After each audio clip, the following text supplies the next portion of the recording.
সবাইকে সম্ভাষণ জানাচ্ছি আমার চ্যানেল ছোটো মুখে বড় কথায়। যেহেতু ছোটো মুখে বড় কথা বলেই যাচ্ছি অনবরত,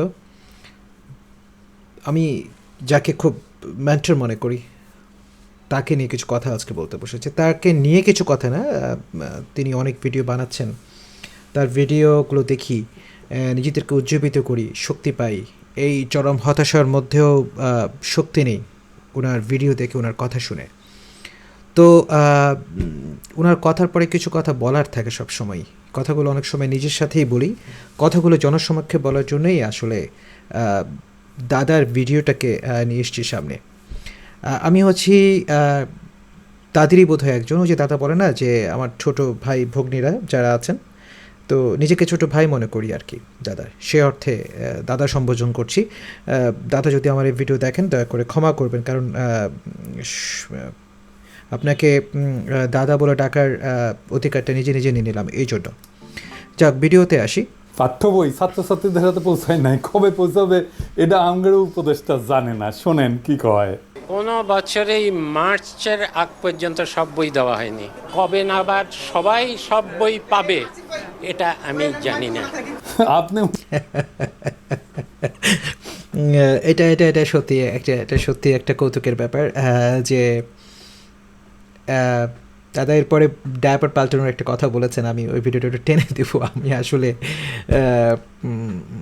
অবশ্যই দাদার সমমর্যাদা সম্পন্ন নয়, যার জন্য এই বিষয়গুলো নিয়ে মজা আসলে করার মতন দৃষ্টতা আমি দেখাতে পারছি না।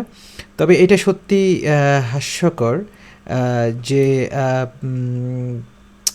এটা সত্যি হাস্যকর যে পাঠ্যপুস্তক এখনো আমাদের তৈরি হয়নি। সরকারের বিনামূল্যের পাঠ্য বই মুদ্রণের জন্য এখানে আরেকটা ব্যাপার যেটা আপনি নিয়ে এসেছেন যে যুবদলের কেউ একজন এই ব্যাপারটি দেখছেন। এত তাড়াতাড়ি যুবদলের মানুষ কেন এই কাজটা পেল, নিরপেক্ষতা কেন দেয়া গেল না, এই জিনিসগুলো বোধহয় একটু দেখার বিষয়। নাকি ব্যাপারটা এমন যে গত 16 বছরের ক্ষতিপূরণ হচ্ছে কোনো দিকে, সেরকম কোনো চিন্তাভাবনা করা হচ্ছে? আমাদের উপদেষ্টারা ভালো বলতে পারবেন যারা দেশ চালাচ্ছেন। শিক্ষা উপদেষ্টা বরাবর চিঠি পাঠিয়েছিলেন মুদ্রণ শিল্প সমিতির সিনিয়র ভাইস চেয়ারম্যান জুনাইদুল্লাহ আল মাহফুজ। এ নিয়ে ব্যাপক আলোচনার পর তড়িঘড়ি করে সংবাদ সম্মেলন ডেকে ক্ষমা চান মাহফুজ এবং সমিতির প্যাডে চিঠিটি। আর একটা জিনিস মাথায় আসে না যে এই বাচ্চাদের পড়াশোনা, এটাকে নিয়ে ব্যবসা কেন করতে হবে? এই জিনিসটাকে তো ব্যবসার ঊর্ধ্বে রাখা যেত। যাওয়ায় নিজের দায় স্বীকার করে ক্ষমা চেয়েছেন সমিতির সভাপতি রাব্বানী জাব্বারও। প্রতিবছরই ক্ষমা, ডাক ও টেলিযোগাযোগ মন্ত্রী মোস্তফা জাব্বারের আপন ভাই। একটা ভুলের জন্য আমরা ক্ষমা চাইতে বসছি। ভাইরে দেওয়া হয়েছে বই ছাপানোর দায়িত্ব। এটা আরো মজার একটি ব্যাপার যে স্টিভ জাব্বার, মানে স্টিভ জবস, তার নামটাকে ব্যঙ্গাত্মক করে স্টিভ জাব্বার দেওয়া হয়েছে, যিনি বিজয় কিবোর্ড যার ব্যানার থেকে বের হয়েছিল বাজারে। উনি মন্ত্রী থাকার সময়ই বিজয় কিবোর্ড ইউজ করতে হলে টাকা দিয়ে কিনতে হবে, এরকম একটি কথা, এটা নিয়ে বেশ সমালোচিতও হয়েছিলেন উনি। সবচেয়ে মজার ব্যাপার হচ্ছে দেখুন, মানে ফ্যাসিস্ট গভর্নমেন্ট কীভাবে এখনও আমাদেরকে ছায়ার মতন আমাদের মাথার উপরে, কারণ আমরা এখনও আমরা কনফিডেন্ট পাইনি যে আমরা স্বাধীন হতে পেরেছি। এই কনফিডেন্টলেস একটা ইন্ডিপেন্ডেন্সি নিয়ে কাজ করছি আর কি আমাদের দেশ। আমাদের যে অবস্থাটা এখন রয়েছে তাই হয়েছে, সেটারই একটি বিশাল নমুনা হচ্ছে এটা। রাব্বানী জাব্বার তো এই হবে না। যাই হোক, আজকে আমি এই শিক্ষাক্ষেত্রে বিশেষ করে প্রাথমিক আর মাধ্যমিক, হ্যাঁ, এখানে আরেকটি ব্যাপার যেটা আমি নিয়ে আসছি। উনি দিতে পারবেন না, সে কি ঠিক বলিছে? হ্যাঁ, এই যে দেখেন এটা 2023 স্যার অথবা ভাই যাই বলি, এখন আসলে স্যার না বলাই ভালো, সবাইকে ভাই বলে সম্বোধন করাটাই ভালো। উনি যে মন্তব্যটি করেছেন একেবারেই না জেনে করেছেন, কারণ টক শোতে যাওয়ার আগে একটু পড়াশোনা অথবা বিষয়বস্তু নিয়ে কথা বলে সেই বিষয়ে পড়াশোনা করে যাওয়াটাই ভালো। আর আমার ধারণা আসলে দেশে বসে অনেক মন্তব্য করতে গেলে একটু চিন্তা ভাবনা করেই করতে হয়, কারণ সাপোর্ট বোধহয় কিছুটা করে নিতেই হয়, কারণ ওনাদের মতো লোকজন যারা এখনও কথা বলেন এগুলো তো রেকর্ড হয়, রেকর্ডেড থাকে, চট করে মুছে দেওয়া যায় না। যেমন চট করে ঢুকে পড়া চিন্তা অনেকে করে থাকেন, সেরকমটা তো আর করা যায় না। তো কিছুটা সাবধানতা। দাদা, আপনি তো আলটিমেটলি কথাগুলো বলেন ফ্রান্সে বসে, কনফিডেন্টলি অনেক কথা বলতে পারেন দাদা। দেশে বসে কথা বলাটা আসলে খুব ঝুঁকিপূর্ণ, এটা সত্যি, এটা এটা একেবারেই সত্যি ব্যাপার। তারপরে যাচ্ছি দাদা আপনার কথায়। বই ঠিক সময় মতো পাইছে। আবার দেখেন এটা 2022-এর খবর, তার আগের বছর ঠিক সময় মতো বই পাইছে না, 2023-এর একটা এটা খবর এটা দেখা, এই যে সত্যি। দেখেন থ্যাংক ইউ দাদা এই ঠিক সময় মতো তথ্যটা বই পাইছে। দেওয়ার জন্য তাহলে অনেক ধন্যবাদ। মাসুদ কামাল কেন বলে যে হাসিনার আমলেও বই পাইছে 1 তারিখে? মাসুদ কামাল হাসিনার লেসপেন্সারি comparatively করছে, আসলে অনেক ফ্যাসিবাদের জায়গাতেই লেসপেন্সারি অনেকগুলো করছে, কথা এটা বলেন টের পাচ্ছি। উনি, কারণ মাসুদ কামাল মনে করছে কদিন আগে একটা টক শোতে আমি দেখেছি উনি ওই সময়কার যা বলছিলাম দেশে বসে অনেক কিছু কম্পারেটিভলি উনি এই সরকার যারা বসে আছেন তাদেরকে অর্থবহ বলেছেন, আমি যদি ভুল না করে থাকি। তো দেশে কোনো সরকার আছে এই ধরনের প্রশ্ন করে উনি বলেছেন দেশে একটি, তো এই ধরনের উনি অনেক মন্তব্য করেন, স্বাধীনভাবেই করেন আমার ধারণা, কারণ এখন পর্যন্ত নিশ্চয়ই ওই চিন্তাভাবনাগুলো তাদের মাথায় আসেনি। আওয়ামী লীগ যদি আবার ক্ষমতা এসে যায় তাহলে একটা দাও মারা লাগবে। যাই হোক, এটার বাইরে একটা কারণ আছে, কারণ এটা হচ্ছে বাংলাদেশ। কেউ যদি প্রমিনেন্স পায়, নিজেরা ঈশ্বর ভাবতে থাকে, সে নিজেই রেফারেন্স উৎপাদন করে, নিজে চেক করবে তার টাইম কই। হ্যাঁ, এটা তাহলে এই সত্যি। যে মিছা কথাটা সে এটা কইলো, এটা তার এটা কি হবে? কারণ আপনি যেটা মাসুদ বলেছেন কামাল সিনিয়র সাংবাদিক, যাই হোক আমি তার উপরে এখনই চড়াও হব না, তার আমি বেনিফিট অফ ডাউট দিতে চাই। স্লিপ অফ টাং তো হইতে পারে, ভুল উনি মনে হয় কোনো অপরাধ করেননি। টক শোতে অনেকগুলো কথা আমরা বলে ফেলি, অথবা আমরা চিন্তা ভাবনাও করি না, অনেক সময় স্টাডি করে যাওয়া হয় না তথ্যপত্র। অবশ্য এই পাঠ্যপুস্তকের মতো এত স্পর্শকাতর একটি ব্যাপার নিয়ে কথা বলতে চাওয়ার আগে অথবা কোনো মন্তব্য করার আগে ওনার এই ব্যাপারটি নিয়ে জেনে কথা বলা উচিত ছিল, যে গত 3-4 বছর অথবা 7-8 বছর ধরে কি চলছে পাঠ্যপুস্তকে নিয়ে লইতে পারে। কিন্তু মাসুদ কামাল এর পরে যদি ভুলভাল মিছা কথা কইছেন তাইলে গেলে বুঝেছেন একেবারে কচ্ছপের কামড় দিয়ে ধর্ম কলে। আচ্ছা, এবার আসেন, বইয়ের সিলেবাস পাল্টাইছে সরকার, জুলাই আগস্টের বিপ্লবের ঘটনা ঢুকাইছে। কি ঘটনা করিছে সেটা না দেখি, আসেন দেখেন। হাসিনার নাম নেই, পরে মনে হয় পুলিশের দায় শুধু, আওয়ামী লীগ নাই, ছাত্রলীগ নাই, গণঅভ্যুত্থানের বিরুদ্ধে মেইন কালপ্রিটের নাম নাই। এরা বাচ্চাদের কি এখানে সম্ভবত একটা ব্র্যান্ডিংয়ের একটা ব্যাপার ছিল, যেটা আমার ধারণা দাদা, যে এখানে হাসিনাকে ফ্যাসিস্ট বলার মতন সাহস হয়তো দেখাতে পারেনি সরকার, এটা একটা কারণ হতে পারে। দ্বিতীয় কারণটি যেটি হতে পারে যে হাসিনাকে ব্র্যান্ডিং করতে চায়নি, হাসিনা নামটাকে আনতে চাননি ওনারা।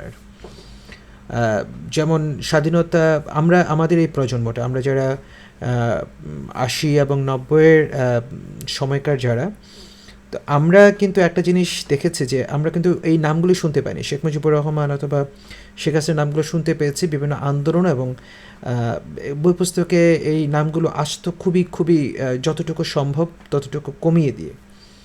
তো ব্যাপারগুলো তাই ঘটেছে, হয়তো ওনারা ওই ব্র্যান্ডিংটা করতে চাননি, এটা একটা কারণ হতে পারে। আর এখানে একটি কথা দাদা যেটা বলতে মন চায় সেটি হচ্ছে যে এটাকে একটা খসড়া আকারে, আপনি ভিডিওটা শেষ পর্যায়ে আপনি নতুন একটা আইডিয়া দিয়েছেন, আপনি প্রতিটা ভিডিওতে চমৎকার চমৎকার কিছু আইডিয়া দিয়ে থাকেন, যদিও আইডিয়াগুলো চমৎকার, এর আগে পিছনে অনেকগুলো কথা রয়েছে। যেমন ভিডিওটা শেষ পর্যায়ে গেলে আমি হয়তো বলবো এই প্রসঙ্গটা নিয়ে, যে কি হবে বাংলাদেশে, আমাদের দেশে আমাদের যে কালচারটা তৈরি হয়েছে, সে কালচারটা কত জঘন্যভাবে তৈরি হয়েছে, সব কিছু নিয়ে, সব উপজীব্যগুলোকে নিয়ে কতটা নোংরা এবং জঘন্যভাবে তৈরি হয়েছে। তো এই জিনিসগুলো যখনই কোনো আইডিয়া অথবা যখন কোনো চিন্তাভাবনা কোনো জায়গা থেকে আসে, সেটাকে নিয়ে আমরা সবার আগে চিন্তা করি যে এখানে কীভাবে ধ্বংসাত্মক কিছু ঢোকানো যায়, কিভাবে এখানে বিশাল একটা অর্থ নিজের করায়ত্ত করা যায়। যারা এই চিন্তাভাবনাগুলো করেন প্রথমে আগে এই চিন্তাটা করে তারপর, এটা এখন আমাদের রক্তে ঢুকে গেছে। তো কোনো আইডিয়াই, যত ভালো আইডিয়াই দেন না কেন, সে আইডিয়াগুলো দিন শেষে এরকম একটা চেহারা দাঁড়িয়ে যায়। তো আপনি আপনার ওই আইডিয়াটা যখন আসবে, আমি বলবো যে ওটার সাথে কী ধরনের এই আপনার যে আইডিয়াটা একদমই যে নতুন তাও বলবো না, এরকম কিন্তু কিছু চিন্তাভাবনা করা হয়েছিল সরকার থেকে। যেমন দোয়েল নামে একটা ল্যাপটপ আনা হয়েছিল, কিছু ট্যাব আনা হয়েছিল টিসিস থেকে, টেলিফোন শিল্প সংস্থা তারা বানানোর কথা। পলক নিজে, আমাদের যিনি সাবেক যিনি মন্ত্রী ছিলেন, তথ্য প্রযুক্তি মন্ত্রী ছিলেন, উনি নিজে বক্স খুলে দেখেছেন যে সেখানে অন্য ব্র্যান্ডের ল্যাপটপ। যা হোক, শিক্ষা দিতে চায়, যদি বইয়ে হাসিনার নামই লেখা না হয়, আওয়ামী লীগের নামই লেখা না হয়, ফ্যাসিবাদের নামই লেখা না হয়, তাহলে গণঅভ্যুত্থানটা হইল কার বিরুদ্ধে? জনগণ তো হাসিনার বিরুদ্ধে দাঁড়াইছে, পুলিশ প্রতিরোধ করতে গিয়ে নিপীড়ন করছে হাসিনার অর্ডার নিয়ে। এই নৃশংস প্রতিরোধের দায় কেবল পুলিশকে দিচ্ছে। হ্যাঁ, কেন? এখানে আরও হাসি- মজার ব্যাপারটা হচ্ছে এই যে পুলিশের বাংলাদেশে 650 থানা, এত এত পুলিশ কর্মরত রয়েছেন, তাতে সন্তানরা তো স্কুলে পড়েন। তারা জানবে যে তার বাবা এমন একটি আইন প্রয়োগকারী সংস্থায় কাজ করছেন যারা এই এই এই এই ধরনের একটা বিপ্লবে জঘন্য ভূমিকা রেখেছিল। এটা লজ্জাস্কর, এটা এটা আত্মঘাতীমূলক তথ্য দেওয়া হয়েছে আর কি। ব্যাপারটা পুলিশের অত্যাচারের বিরুদ্ধে রংপুরের ছাত্রনেতা আবু সাইদ 2 হাত প্রসারিত করে দাঁড়ান। আমি দেখাচ্ছি, ঠিক এখানেই দেখা আছে। পুলিশ তাকে খুব কাছ থেকে গুলি করে হত্যা করে। তার মানে কোন পুলিশ? বাংলাদেশ পুলিশ। পুরোপুরি আমাদের দেশের একটি আইন প্রয়োগকারী সংস্থাকে এখানে কলুষিত করা হয়েছে। এটা এটা সাংঘাতিক স্পর্শকাতর একটি ব্যাপার। আমি খুব সাধারণভাবে কথাটা বললাম, এটার যদি আপনি ইনস্টিটিউশনাল ডিসকাশনে যান, এটা কিন্তু অনেক বড় একটা মানহানিকর প্রসঙ্গ, নিঃসন্দেহে। হাসিনার নাম কেন নিচ্ছে না? বাচ্চাদের জানা উচিত না হাসিনা জোর করে ক্ষমতায় থাকা এবং তার অপশাসনের বিরুদ্ধে আমরা ফাইট করছি। আমাদেরকে এখনো কারা হাসিনার রাজ্যে রাখতে চাচ্ছে, যে রাজ্যে হাসিনাকে কালপিট বলা যাবে না? তো কে লিখেছে? রাখাল রাহা। ওর আসল নাম সাজ্জাদুল হক। এই এত ইসলামোফোব যে নিজের মুসলমান নামটা পাল্টা এটা হিন্দু নাম নিছে, প্রকৃতি খিল হয়েছে। যে বইটা দেখালাম এটা 5ম শ্রেণীর বাংলা বই, এখানে যে খুনি ফ্যাসিস্ট হাসিনার নাম লেখা হয়নি তা না। 9ম 10ম শ্রেণীর বাংলা বইয়ে জুলাই আন্দোলনের ইতিহাস কেন্দ্রিক একটা গদ্য যুক্ত করা হয়েছে, এটাতেও খুনি হাসিনার নাম লেখা হয়নি, আওয়ামী লীগের নাম নেওয়া হয়নি, ছাত্রলীগের নাম নেওয়া হয়নি। নাম না নিয়ে এরা ইতিহাস লিখেছে। কি লিখেছে দেখেন, মূলোৎপাটন করবে শাসন ক্ষমতা আঁকড়ে থাকা ফ্যাসিবাদী এক শাসককে, নিপীড়ক সরকারও প্রস্তুত, তার আছে দলীয় বাহিনী। দেখেন হাসিনার নাম নেয়নি, দলীয় বাহিনী ইউজ করছে হত্যাযজ্ঞ চালাইতে, কিন্তু এই দলীয় বাহিনী আওয়ামী লীগ ছাত্রলীগের নাম লিখতে এদের জাত যায়, লজ্জা লাগে। এরা ইতিহাস লিখতেছে, কিন্তু আমরা কার বিরুদ্ধে যুদ্ধ করছি তার নাম লিখতেছে না। কারা শহীদদের খুন করছে, গুলি করছে, পঙ্গু বানাইছে, অন্ধ বানাইছে, তাদের পরিচয় বলতেছে না। এটা কেমন ইতিহাস? আবার দেখেন লিখছে, কিন্তু প্রতিরোধ করেছিল সরকারি দলের দুর্বৃত্ত বাহিনী, তাদের পাশে ছিল রাষ্ট্রীয় বাহিনীগুলোর ক্ষুদ্র একটা বিপদগামী অংশ। মানে বুঝিছেন, সরকারি দলের দুর্বৃত্ত বাহিনী বলতে পারতেছে যেন এই বাহিনীর নাম নাই। আপনারা দেখেন রাষ্ট্র বাহিনীর একটা ক্ষুদ্র অংশ নাকি বিপদগামী ছিল। হ্যাঁ, হাই সেলুকাস, যেখানে আস্ত একটা পুলিশ বাহিনী, আস্ত র্যাব, সবাই হাল ছেড়ে দেয়, শীঘ্রই ধীরচিতে এসছের মন্তব্যের সামনে কোনো প্রতিরোধ জনগণের বিরুদ্ধে দাঁড়াইছে, সেখানে ক্ষুদ্র একটা বিপদগামী অংশ নাকি দাঁড়াইছে। কি কারে ইতিহাসের বিকৃতি বলেন? এই ইতিহাস ঘটার 4-5 মাস না যাইতেই এই ইতিহাস বিকৃতি। তাও গণ অভ্যুত্থানের সরকার ক্ষমতায় থাকা অবস্থায় পরে কি হবে? এটি রীতিমতো লজ্জাস্কর একটি ব্যাপার। হারামজাদা বুদ্ধিজীবী শেখেছে। এবার বুঝেছেন তো কেন আমি বাঙ্গু সুশীলগের আর বামদের গেলাই? সিলেবাস নিয়ে হাসিনার আমলে কত কাণ্ড হইতো আপনাদের মনে আছে না? আমি একটার পর একটা এপিসোড করেছি, যে দেখেন কতগুলো এপিসোড। আসলে এখানে যে জিনিসটা বলা দরকার, আমাদের নিজস্ব একটি তথ্য সাম্রাজ্য তৈরি করা দরকার। এটা উইকিপিডিয়ার মতন হতে পারে, ওয়েব বেসড হতে পারে। ওয়েব বেসড হলে সবচেয়ে বেটার, আমরা আমাদের মন্তব্যগুলো সেখানে কারেক্টার গুলোকে নিয়ে কাজ করতে পারি, সেখানে আমাদের মন্তব্যগুলো প্রয়োগ করতে পারি, এবং ওগুলোর আলোকেই সম্পূর্ণ জিনিসগুলো লেখা হতে পারে দাদা। সেটা খুবই জরুরি আসলে, কারণ বিশ্বটাকে এখন উন্মুক্ত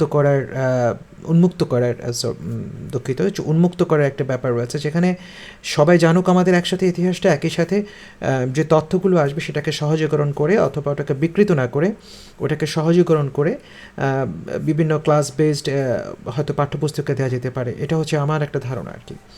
অথবা আর্কাইভস তৈরি করা যেতে পারে, যে আর্কাইভসের মধ্যে তথ্যগুলোকে থাকা যাবে, আর্কাইভসগুলো কখনো ধ্বংস হবে না, অথবা ধ্বংস যেন না হতে পারে সেটার একটা ব্যাকআপ রেডি করা যেতে পারে। সেটা ওয়েব বেসড হতে পারে, আমি বারবারই বলছি। ওয়েব বেসড হলে সবাই দেখতে পারেন যে এখানে কী তথ্যগুলো দেওয়া হয়েছে, এবং সেই তথ্যগুলোর আলোকেই সম্পূর্ণ যে ডকুমেন্টেড জিনিসগুলোর উপর বেস করেই যারা বিভিন্ন ক্লাস বেসড স্টাডি হতে পারে, এগুলো নিয়ে গবেষণা হতে পারে, এগুলোর জন্য ভবিষ্যতে পুনরাবৃত্তি না হয় সেই জিনিসগুলোকে নিয়ে একরকম আলোচনা হতে পারে। তো এই জিনিসগুলো দরকার আসলে। এই জিনিসগুলো আপনি ভিডিওর কোনো একটা পর্যায়ে একটা কথা বলেছেন দাদা, যে সরকার কোনো কাজ করে না। আসলে রীতিমতো এক পেশি সব কিছু চলছে, যা যেভাবে চলতো ঠিক অনেকটা ওরকমই চলছে ব্যাপারগুলো। সেরকম নতুন ট্যাক্সের খড়গ মাথার উপর ঝুলছে। অলরেডি আমি বাজারে জিনিসপত্রের দাম আবার সেই যা একটু শান্তিতে কাঁচামাল এর দাম কমার কারণে কিছুটা দিন হয়তো স্বস্তিতে ছিলেন কিছু মানুষ, কিন্তু এখন সব কিছুর মধ্যে আবার নতুন করে আইএমএফের কথা বলে নতুন করে এগুলোকে ইনক্লুড করা হচ্ছে। তো একটা প্রসঙ্গ থেকে আসলে থাকা যাচ্ছে না, একটা প্রসঙ্গ থেকে আরেকটা প্রসঙ্গ চলেই আসে, কিন্তু ব্যাপারগুলো তাই ঘটছে আসলে। কারণ কোনো কিছুই কী যে করছেন সরকার তার কোনো সুনির্দিষ্ট কোনো নীতিমালা নেই এবং বিশৃঙ্খল পরিস্থিতি চলছে সব জায়গাগুলোতে। যা হোক, আমি আপনার অসঙ্গতিগুলো আলোচনাতে ফিরে দেখা আসি। দেওয়ার জন্য সিলেবাস নিয়ে সিরিয়াস কাজ হাতে গোনা বাংলাদেশে কয়েকজন করছে, তার মধ্যে আমি একজন। জি, একবার গুনাহ করো আমারে কইলো না ভাই আপনার মতামতগুলো কি বলেন, বইগুলো দেখে একটু মতামতগুলো দাদা দেন। এখানে বলেন। আমি আমি জানি তো না খুব আপনার জ্ঞানী লোক মতামত তা না, হয়তো কিন্তু নিচ্ছেন আমাকে আমাকে দেখতে ফোন দিলে টোন তো করে, ক্ষতি নাই, আপনি তাই না? নিজেও আমার কয়েকটা ভিডিওতে বলেছেন recommendation যে নিয়েন না আপনার তো। মতামত নেওয়া হচ্ছে। দুঃখিত। যদি মতামত নেওয়া হয়ে থাকে, মতামত আপনি দিয়ে থাকেন কিছু কিছু জায়গায়, সেগুলো প্রয়োগ কতটুকু হয়েছে আল্লাহ তাআলাই জানেন। আর আপনাকে দিতে হবে, আমাদের যাদেরকে নিয়োগ দেওয়া হয়েছে তারা কি জানেন না? তাদেরকে তো যোগ্যতা দেখে নিয়োগ দেওয়া হয়েছিল। আর যে কোনো জিনিস ঘটার আগে যেহেতু ডিজিটাল করে গিয়েছেন আমাদের সাবেক প্রধানমন্ত্রী, অ্যাটলিস্ট ইন্টারনেট রয়েছে, প্রতিটা ডিপার্টমেন্টের একটা ওয়েবসাইট রয়েছে, তারা কী নিয়ে কাজ করেন, তারা কি করছেনটা কি। আগামী বছরের বই, এটা তো 1 মাসের ব্যাপারও না, একটা লেখা। এত যারা জনসম্মুখে প্রিপারেশনগুলো কেন নেওয়া হয় না আগে থেকে, যে কী হতে যাচ্ছে, কী লেখায় হতে যাচ্ছে, এটা খসড়া ওয়েব বেসড একটা করতে পারে, যেখানে এই তথ্যগুলো দিয়ে আমরা একটা খসড়া জনগণের সামনে উপস্থাপন করা হলো। এখানে যদি কারো কিছু বলার থাকে, জনগণ এখান থেকে দেখে আগেই বলে দিতে পারে, কাটছাটটা আগে হয়ে যেতে পারে, একটু রূপরেখা দেওয়া যেতে পারে। সংস্কার, নির্বাচন, এগুলো নিয়ে কথা বলতে গেলে অনেক লম্বা সময়, কিন্তু জানি না আসলে সত্যি সত্যি সরকার কি করছে আল্লাহ একটা জানে। মতামত তো ফ্রি পাইতেন, তাই না? এই রাগাল রাত যে কাজটা করিচ্ছে, টাকা নিচ্ছে, গাড়িতে ঘুরিচ্ছে, জি, গাড়ি জি। পাইছে একটা ফ্রি, অফিস পাইছে, নিঃসন্দেহে। স্টাফ পাইছে, আমরা তো টাকাও দিতে হতো না। তো সাজেশন নেন না কেন? কারণ হইতেছে রাখাল রায় শুধু হিন্দু নামই নেয়নি, তার সাথে হিন্দু ধর্মের বর্ণ প্রথাও নিছে। আমি তো নমশূদ্র, তাই আমার সাজেশন নিলে জাত যাবে রাখাল রাহার। রাখাল রাহালে কেউ দেখলে জিগায়েন তো, ওই যে ক্ষুদ্রকালে ওর যন্ত্রের যে কর্তৃত্ব চামড়া আছে না আগা, ওটিকে আবার লেগে নিছে নাকি প্লাস্টিক সার্জারি কইরা। যাই হোক, দেখেন আসিফ মাহতাব উৎস যে নতুন বই নিয়ে কি কইতেছে, ওরাও তো খুশি না। দেখেন তার ভিতরে কি কি দিচ্ছে তার একটা নমুনা কেউ একজন লিক করেছে, এবং এটা আসলে যে তাদের মধ্যে আছে সেটা আমরা কনফার্ম করেছি। যে একটা গল্প তারা দিয়েছে, এটা আপনারা সব অনলাইনে পাবেন। তো গল্পটার এখানে অনেক সুন্দর সুন্দর কথা আছে। এটা খুবই নোংরা একটি ব্যাপার যে Sundays try to walk like a lady and not like the slut that you bent on becoming. এটার মানে হচ্ছে এইভাবে, মানে রবিবারে ভালোভাবে হেঁটে যাবে যাতে করে তুমি যেই খানকি না সেটা হতে চাও, তুমি যেটা সেটা না হতে পারো। এবং এই গল্পে এই ওয়ার্ডগুলি, মা মেয়েকে খানকি ডাকছেন, এটা মানে বারবার আসছে। আমি জানি না এই গল্পটা আমাদের সাহিত্য বা ইংলিশের ক্লাস 9-এর বইয়ে থাকার কতটা প্রয়োজন। তার মানে সিলেবাস নিয়ে ঝামেলা মিটাতে পারে না। এবার আসে না, এই শব্দটাই পাঠ্যপুস্তকে আসবে, এটা গ্রহণযোগ্যতা কিভাবে হতে পারে, এটাই তো আসলে প্রশ্নের সম্মুখীন। ঝামেলা মেটানো এটা তো অনেক বড় ব্যাপার। এখন যেভাবে বই ছাপা হয় সেটা বন্ধ করতে হবে, তাইলে পরিবেশের ক্ষতি কিছুটা কমবে।